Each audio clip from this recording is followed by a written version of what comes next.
Hey guys, what's up? It's me, MC Matador here with my Silver Dollar City synopsis. A little bit of context, just this past weekend on June 29th, so 2 days ago from when this was recorded, I went to Silver Dollar City in Branson, Missouri with my grandfather and my younger brother and two of my cousins, all from the same side of the family.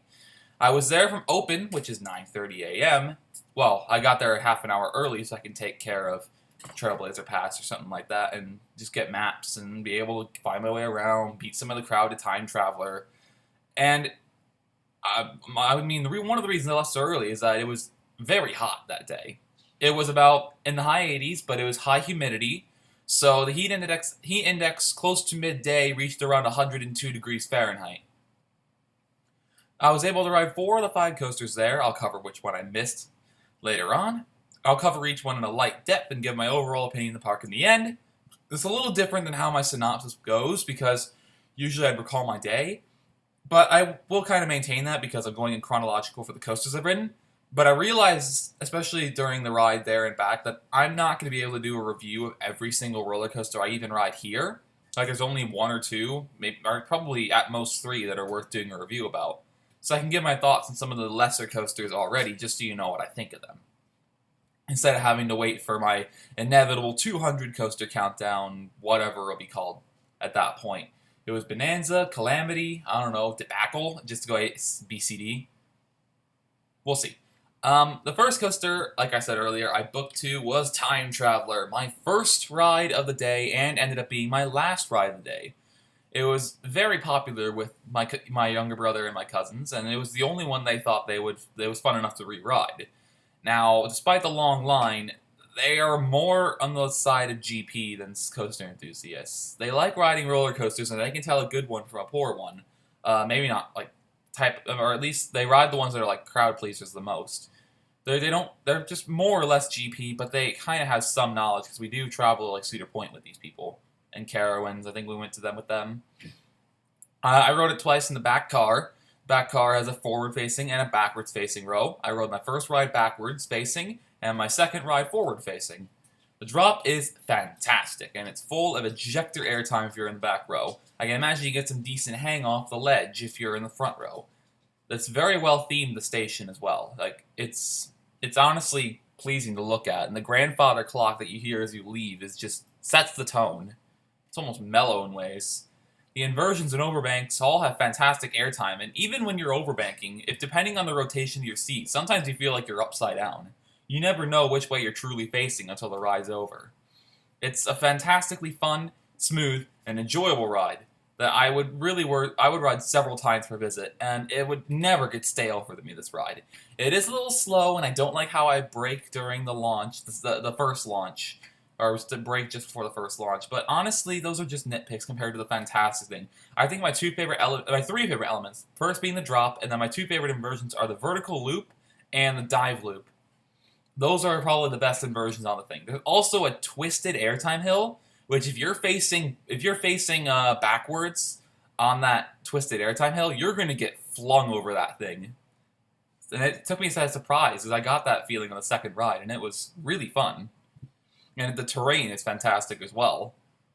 Let's move on to the next coaster I rode, which is coincidentally right next door to Time Traveler, is Thunderation, my new favorite mine train by a country mile.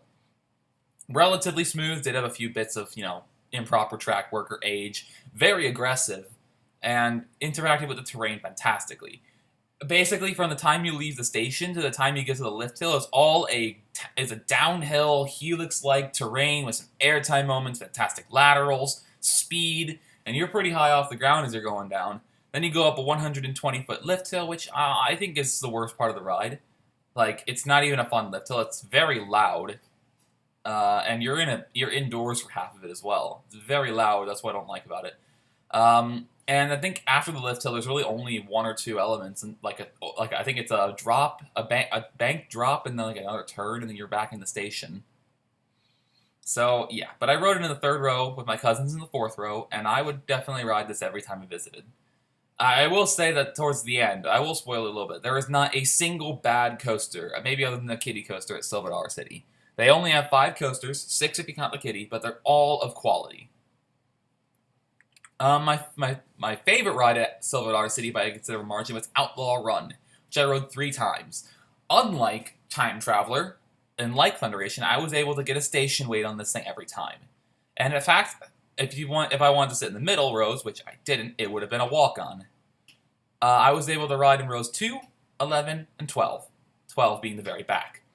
The ride was fast, well-paced, super aggressive, really good forces, some fantastic airtime, and during the double barrel roll, you get some really good hang time, like some of the best I've ever felt. It's kind of like not like the Mac airtime you find on Time Traveler where it's more graceful. This one's like aggressive hang time, and oh, it's just a fantastic ride. I will say the drop isn't as strong as other RMCs like Steel Vengeance or even Goliath at Great America, even in the back row. But the terrain interaction, the very high elements that you take so quickly, airtime, there's a twisted airtime, normal airtime, overbanks, wave turns. This thing has the works. It is a bit of short, but not as short as like Goliath, so I was pleasantly surprised at the length, because I was kind of expecting the length to be more like Goliath according to other riders, but Goliath is on a league of its own for being too short. This thing is fantastic. I don't have enough words to describe Outlaw Run. Not my favorite RMC. It's not even my second favorite RMC. I still prefer Iron Rattler to Outlaw Run for the sake of being smoother, for the sake of the quarry wall, the height, the speed. I just liked Iron Rattler more, mostly due to like the train design as well, because you don't have those knee braces on the Iron Rattler. But this one is like just below it. It's marginally worse than an Iron Rattler, but still a fantastic quality ride. It's considerably my favorite at the park. It's in my top 10 as well of all time. Out of 150 existing coasters, even out of my current credit count of 166, it's my favorite, or it's in my top 10. So, yeah, this one's a fantastic ride, and I highly recommend riding it. It was worth it. This alone, the rides I got, made the trip worth it, but Time Traveler as well made it even worth it more. Wildfire I rode this twice. I rode it in the front and the back. We rode it all as a group in the front, and then I got a solo ride in the back because, I don't know, well, they were intimidated by the line, but the difference between the first ride and the second ride, the first ride I rode, it was a short enough line to where they weren't enforcing people to assign seats, but you can, in my second ride, there was actually just about the same wait, because the front row had like its 3-train wait or something. I had to get assigned rows, and I was like, hey, can I go to the back? And they said, yeah, the operator was just fine with that, or the person assigning rows was just fine with that, because, coming from Chicago, I could pull that card on them. The views from the lift hill are absolutely fantastic, because you can see trees in the Ozark Mountains and hills for miles to see. The inversions, all fantastic. Dive loop, 0G roll, even the Cobra roll's fantastic, as well, or no, dive loop, vertical loop, Cobra roll, and corkscrew. They're all fantastic inversions. I will say I do think the vertical loop and dive loop are my favorite. The vertical loop's absolutely massive, and the dive loop's taken at such a high velocity. I do prefer the front row on this. The back row can be a little whippy because there is like an overbank at one point, like a turn, like almost kind of like a mini wave turn of sorts, and then the corkscrew and final heel. It's gonna be a little snappy in the back row. And the drop, I heard the drop in the back row of Wildfire before going was fantastic, but I can tell you it was above average, but it's kind of what you'd expect on a straight down drop for the back row. Just a little bit of whip, but nothing too terribly much. I was told it was close to like Raging Bull caliber drop, and that's not true at all. And finally, R.I.P. Powder Keg. The last ride I tried to go on. I was 15 minutes from riding probably the shortest row. I didn't care where I sat for this one, because we were already hot, and we were getting a little dehydrated at that point, because it was an hour line. But there was a pretty significant breakdown to the point where the entire queue house was evacuated.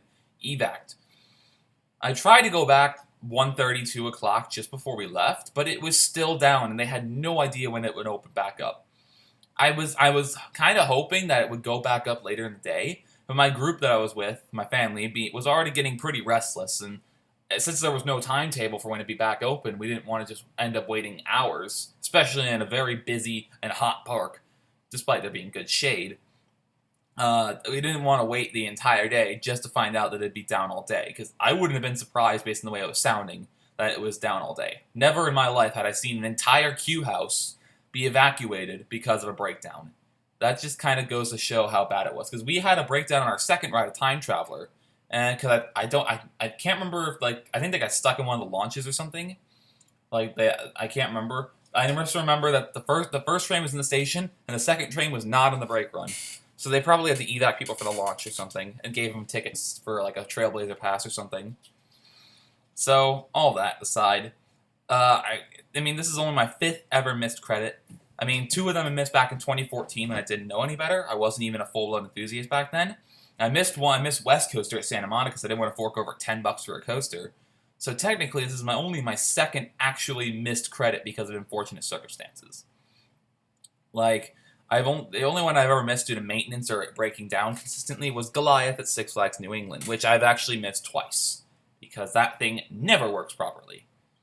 So I have to go back at some point to get the Powder Keg credit, and honestly, in my synopsis, I would happily come back to this park. They are adding something new in 2020, replacing their Lost River, the Ozarks ride. I think it's like a new modified edition, kind of like the Infinity Falls type of thing. It's a very barren construction site, and I didn't really have the means to take photographs of it. You did get some really good views from the giant barn swing, their S&S Screamin' Swing, and I can imagine you get some pretty good views in the drop tower and Fireman's Landing because they're pretty much a straight shot into the construction site. But yeah, I definitely really enjoy this park. It's very antiquated, good themed, or well themed. The layout can be a little confusing because there are some dead ends by Outlaw Run, Fireman's Landing, Grand Exposition. There are some paths that take you where you don't think they would take you. Like, I'm pretty sure there's a dead end to get to the train, and the only reason that path exists is like because there's 2 paths that go to the train. You need to take like one path and one path only to get from Time Traveler / Thunderation to Fireman's Landing / Lost River, the Ozarks. I didn't get to see really any of their shows because that's not what I was there for. But I definitely would love to come back. I will also admit the conditions I visited were not the best. It was very crowded because it was a Saturday in the dog days of summer. Not even a Sunday. Had I gone on a Sunday, it would have been less crowded, but I had to drive 10 hours back in a thunderstorm in order to get back to here in Illinois. And I will say the weather was atrocious. Like I said earlier, 102-degree heat index is not something I'd recommend going to a theme park in, like, almost ever. I think that actually might have been the hottest day on record at a theme park. If not, it was my 2016. Like, it was hotter there than it was at Carowinds, Six Flags Fiesta Texas, and Busch Gardens Tampa. That's how hot it was. It was hotter than those 3 parks like ever got to. It was hotter than Florida there. That's insane. So, yeah. I think it was even hotter in terms of heat index than Magic Mountain, which is outside of metropolitan LA. I think that was like 95 degrees, but at least it wasn't humid. So, yeah. Actually, my hottest ever visit was at Great America when I went in 105-degree weather, like raw temperature, because I was stupid. And, well, that's how I ended up in the first aid station for an hour drinking ice-cold water, because I didn't want to be outside anymore. So, not making that mistake again. But overall, really enjoy this park. And like I said earlier, I would love to go back. I really want to try their Christmas festival, because I've heard the Herschend parks and SeaWorld parks nail it out of the world. Like, it's just a home run when it comes to their Christmas events. Lots of lights, lots of beauty, lots of terrain, decent weather, rides are operating, certain themed shows, themed events, better than what Holiday in the Park at Great America can ever offer. So, if I can ever come back down here, maybe between semesters of university, I'd love to come back down to Silver City at some point, pick up the Powder Keg credit, get some more rides in Outlaw Run and Time Traveler, go maybe pick up some of the shows I missed out on. I will also say there's a very charming thing that their park map is actually in the format of a newspaper, which also functions as like a show guide or an advertising place to some of their better restaurants. Gives you some information you might otherwise not know. Advertises the Marvel Cave tour, which unfortunately I was not able to do. Hopefully I can do that one day, even though I'm not really a big nature guy. I'm just babbling on now, though. I highly recommend Silver City, and I look forward to this park's future because I think they're still putting in new attractions at a pretty good rate, just like Dollywood. So, yeah. So I hope you guys have enjoyed the video. I gotta get off to work pretty soon, but I'll definitely try and come back Max Force opening is in 2 days, or actually tomorrow for the media, and 4th of July for the public. This is being recorded on July 1st. And, well, hope you guys have enjoyed the video. This has been me, MC Matador. If you leave a like, comment, or subscription, it does mean something to me. And, well, as per usual, I wish you guys peace.